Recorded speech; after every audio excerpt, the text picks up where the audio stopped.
Sometimes you just want a simple and classic watch, and the new Victorinox Swiss Army Heritage is just that.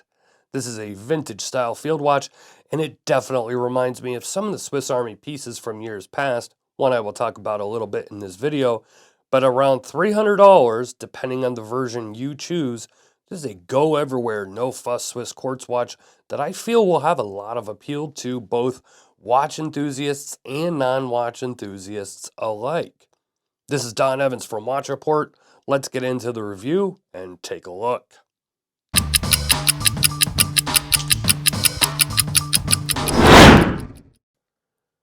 Now, I chose the stainless steel white dial for a review, but there are many other versions of this heritage piece, 9 in total, some with leather straps, some with nylon NATO straps, but only one with a bracelet.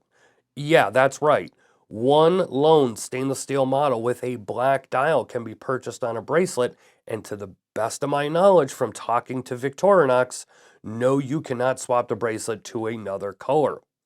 Looking on the website, you can purchase a bracelet separately, but it'll cost you $100 more. And with a price of $300 already, it would actually cost you $25 more than if you bought the black dial bracelet version at $375. On the screen, you'll see all the specs, and no surprise, this is no showstopper. No screw-down crown, a Ronda 715 quartz, and overall a fairly basic look and feel.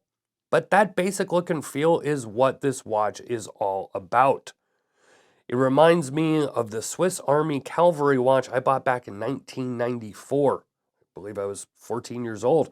Now, this watch is more modeled after the Swiss Army original, which I also owned a few years later, but I had a white dial Cavalry, and it reminds me of it and brings back memories of going with my grandmother to purchase it.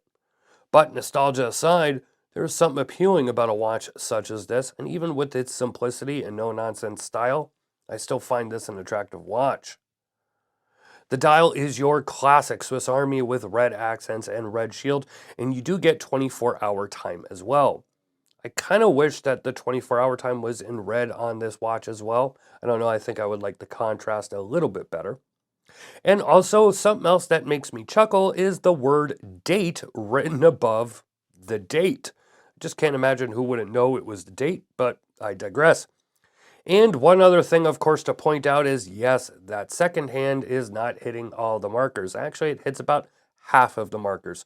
This is something you see on a lot of Swiss Army quartz watches, especially the lower priced ones. And in fairness to them, it's not just on Swiss Army watches, but it is what it is, and you could see it on my example. Because this is a white dial, black Arabic numerals are used, which means less lume, but I'll get to the lume shortly. The case is fully brushed, and I have to admit, I did not expect such a nice satin finish on the sides of the case that is showcased here.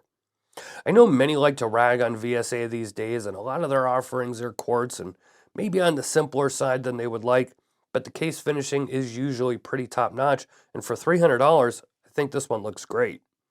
The crown, as I said, doesn't screw down, but you still get 100 meters of water resistance, and I had no issues with it, and it's relatively easy to pull out and use.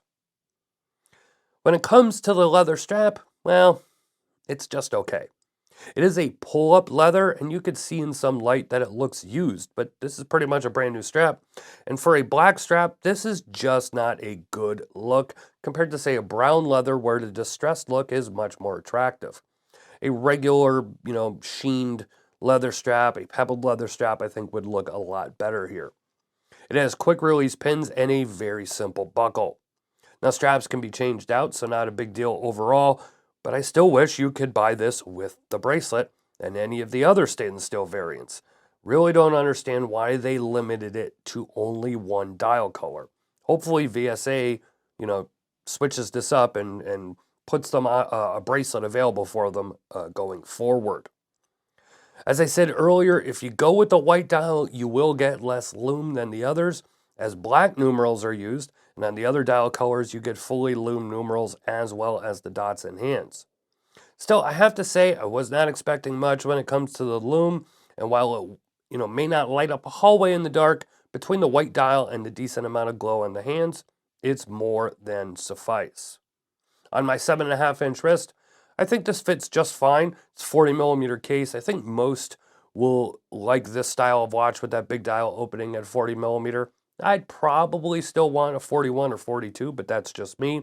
And if you have a wrist much bigger than mine, you're probably going to want to switch out to another strap anyway, as this particular leather strap just about fits me on my 7.5-inch wrist.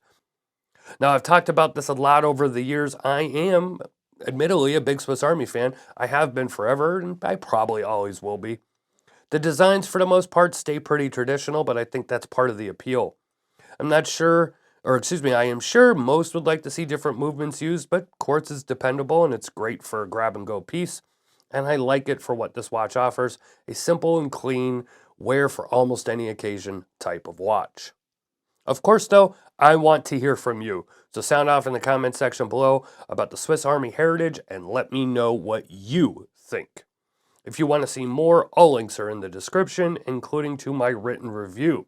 If you want to follow us on social media, it is, of course, at Watch Report. We're on Facebook, Twitter, and Instagram.